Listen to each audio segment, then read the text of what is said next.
بغض النظر عن ان انا فعلا معترض عن الفكره ومش عجباني اطلاقا زي ما هوضح لكم دلوقتي، لكن ده مش هيمنعني اطلاقا ان انا ابدي اعجابي الشديد جدا جدا بالصنايعي اللي عامل الشغل ده. بص الاكسدام الفيرن عامل ازاي، يعني بص الاكسدام الامامي عملته ازاي ده. لا بص بقى العربيه دي ده في تفاصيل كتيره قوي. انا ما اعرفش فوانيسها هو ايه، يعني هيصبوا له الفوانيس حديد هي كمان ولا ايه، بس يعني ربما هي الفوانيس بتركب اللي هي اربع فوانيس يعني زي العربيات القديمه كده.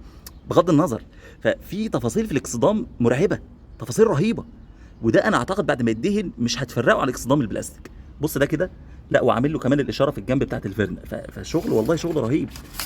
في بقى واحده او في صوره منهم بتاعت الاكسنت ار بي، انا ما طبعتهاش زي دول بس هوريها لكم يعني. عملت اكسدام الاكسنت ار بي ازاي. اكسدام الاكسنت ار بي فيه تفاصيل كتيره جدا جدا، خصوصا عند الفجات هنا تفاصيل كتيره قوي، تفاصيل صعبه.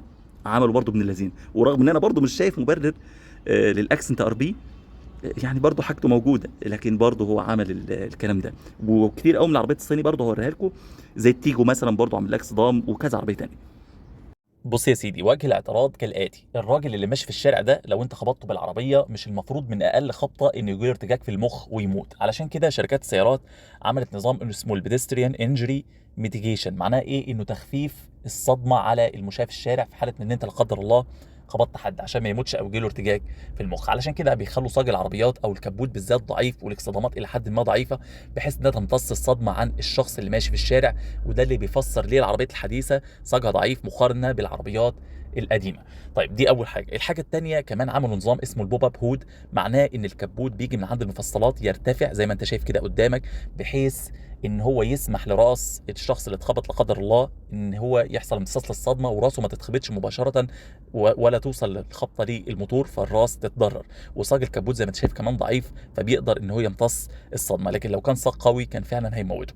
نظام البوب اب هود زي ما انت شايف كده، العربيه اول ما بتقرب من الشخص اللي قدر الله اللي هيتخبط، الكبوت بيجي من عند المفصلات مرفوع، فكمان بيخلي الشخص ما يتزحلقش لحد ما يخبط في الازاز فيجي له ارتجاج في المخ، لكن بيمسك جسم الشخص يخليه ايه، انت عارف انت مرفوع بزاويه فوق كده، فما يخليهوش يفضل ماشي، لا كانه بيشيله كده، كانه بيحميه، كانه ما بيوصلش الصدمه للازاز. لان انت الراس لما بتتخبط في الازاز، الازاز ناشف جدا فبتيجي ارتجاج في المخ، فبيحمي الراس عن طريق انها ما تتخبطش في الازاز، عن طريق انها ما توصلش للموتور. زي ما انت شايف كده الكبوت ارتفع من عند المفصلات، فطبعا عشان يعمل الحاجات اللي احنا قلنا عليها. كمان صاج الكبوت ضعيف زي ما انت شايف، وكمان مرتفع عن الموتور، فبيدي مساحه للتصادم، علشان كمان الراس ما تتخبطش فين، ما تتخبطش في جسم الموتور اللي عاده بيكون ناشف وقوي جدا جدا ومؤذي. كمان في التصميم بيراعوا اماكن التصادم نفسها، الرجل هتتخبط فين، راس الطفل هتكون موجوده فين، راس الشخص الكبير هتكون موجوده فين. زي ما انت شايف كده في السهمين اللي عمالين يتحركوا، اللي في مقدمه الكبوت ده راس الطفل، واللي بعده بشويه راس الشخص الكبير. زي ما انت شايف كده بيجرب التصادمات، يشوف هل في تجاويف كفايه تحمي الناس دي ولا لا، هل الاكسدام مرن وبيمتص الصدمه ولا لا. بص كده دي رجلي وده اكسدام العربيه زي ما انت شايف كده. بص الاكسدام طري ازاي، ده اكسدام بلاستيك، ده الاصل بتاع العربيه، دايما بيبقى طري ومرن جدا. فتخيل كده لا قدر الله على سرعه بطيئه في اشاره ولا حاجه، ورجلي واحد بيعدي الطريق ورجله اتزنقت بين عربيه اكسدامها بلاستيك وعربيه اكسدامها بلاستيك، غالبا مش هيحصل له حاجه لان الاكسدام ده مرن وبتاع العربيه الناحيه الثانيه مرن، هيتزنق ومش هيحصل حاجه ان شاء الله باذن الله لان خلاص بيمتص الصدمه. لكن تخيل بقى لو العربيه دي اكسدامها حديد والناحيه الثانيه اكسدامها حديد، ايه اللي هيحصل؟ رجلك هتتفرتك 100 حته حرفيا، ربنا يعافينا يعني، لكن هو ده اللي هيحصل. فجزء من الموضوع بجانب امتصاص الصدمه لحمايه العربيه، في كمان جانب تاني اللي هو حمايه الناس المشاة اللي في الشارع. الاكسدام ده بيمتص الصدمه عن الناس اللي ماشيه في الشارع. البلبنه بتاعتنا اللي ما فيهاش الانظمه دي، ازاي حلوا المشكله دي؟ حلوها بالتجويف اللي انت شايفه ده، التجويف الكبير اللي في الكبوت ده.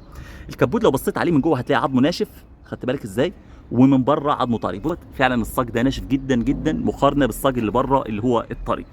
طيب التجويف ده الجزء الاولاني من الكبوت معمول في حاله صدمه ان العربيه خبطت الطفل، فراس الطفل هتبقى هنا فهتسمع فين جوه. بص كده المسافه دي قد ايه اهي. خلاص هقارن لك بقى المسافه اللي جوه اللي لا قدر الله لو عربيه خبطت حد كبير الراس الكبير هتبقى هنا. هنحط ده كده ونمشي ده بايدينا تقريبا هتبقى هنا. بص المسافه دي قد ايه، دي معموله كلها مساح ما بين اعلى نقطه في الكبوت لحد قريب من الموتور علشان تمتص الصدمه في حاله ان حد كبير ايه، في حد كبير العربيه خبطته. خلينا نقارن كده بينها وبين راس الطفل. ليه المسافه دي تقريبا فرق بين هنا وبين ايه وبين هنا. خلاص هنا طبعا في دعم نسبي، لكن هنا طبعا مجوفه بالكامل بحيث انها لا قدر الله لو خبط الطفل يبقى الصاج من فوق من هنا طري، فما يعملش مشكله اطلاقا للاطفال. طبعا الناس اللي بتعمل الانظمه دي لو تعرف ان احنا بنحاول نعمل اصطدامات حديد للعربيات، يعني عربياتنا ما فيهاش انظمه البوب اب هود ولا فيها اي حاجه من الكلام ده ولا اي انظمه امان اصلا، ومش مستكفين بكده، لا ده احنا بنروح نجيب كمان الحاجات اللي هي ايه it goes without saying، يعني الحاجات اللي هي اصلا اساسيه في العربيه، اللي هي جايه في العربيه اصلا لوحدها مش عاوزه كلام، لحمايه الناس بنحولها لاصطدامات حديد.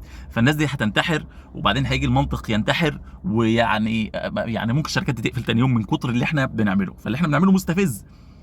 طيب ناس كتير هيقول لك اللي انت بتقوله ده ولا يفرق معايا، طز في اي حد ماشي في الشارع، انا ومن وراء الطوفان، المهم انا والمهم عربيتي، انا يموت 100 واحد، وناس كتير بتفكر كده، ولا ان عربيتي تخدش حد، للاسف ناس كتير بتفكر كده. فانا هرد عليه برضو بالمنطق بتاعه، اي خبط في العربيه اللي معمول لك صدام حديد للاسف هتسمع فورا في الدواخل. وانا اغلب ظني ان كتير جدا من الناس اللي بتعمل اصطدامات حديد او بتلجا للحاجات دي، العربيات دي اصلا بتكون جايبه فيها دواخل من الاساس اعتقد يعني، فهو مش فارق معاه خلاص بقى، هو بتبقى عربيه شغل ومطحونه وطالع عين ابوها، فهو مش كل يوم هيغير اصطدام فبيعمل كده. لكن برضو انا شايف ان حرام عليك، لان انت هتضر الناس اللي ماشيه في الشارع، يعني حرام، انت اللي هتخبطه حرفيا هتاذيه اذى بالغ جدا. وخليني ارجع تاني، بما ان الناس كتير مش هيفرق معاها المنطق دوت، ارجع تاني واقول ان عربيتك فعلا هتجيب دواخل. فملخص الكلام، السمكري اللي قدر يعمل ده سمكري شاطر في النهايه. هو طبعا اكيد مش فاهم كل التفاصيل دي، لكنه في النهايه يعني ايديه تتلف في حرير حرفيا. وفعلا يعني الشعب المصري ده فعلا يعني الناس بتكافح والناس فعلا مبدعه، ويعني الله المستعان، ربنا يا رب يغني الناس جميعا. لكن طبعا زي ما قلت لك ان الموضوع برضو فيه اذى، ويعني ممكن نقبله في عربيه ملهاش قطع غيار وانت مضطر، فلله الامر من قبل ومن بعد وربنا يعفو عنك. لكن لو انت عربيتك لها قطع غيار ومنتشره، حاجات زي الفيرنا، حاجات زي الاكسنت، ما يفضلش قوي انك انت تعمل حاجات زي كده. فالصاج الضعيف ده نعمه، لانك لو خبطت شخص مش المفروض ان انت تموته. فكره الاصطدام الحديد دي مش افضل في حاجه، لا ليك لا لعربيتك، لان عربيتك هتجيب دواخل فورا، ولا للناس اللي ماشيه في الشارع. اتمنى من الله ان الفكره بتاعتي تكون وصلت، واتمنى من الله الفيديو يكون عجبكم. ما ننساش اللايك والشير، وما ننساش الدعاء لاخواتنا. يعني لو في حاجه ما عجبتكوش فيها سامحوني، لو في حاجه نسيت اقولها سامحوني عليها، واتمنى ان شاء الله باذن الله في الفيديو الجاي باذن الله.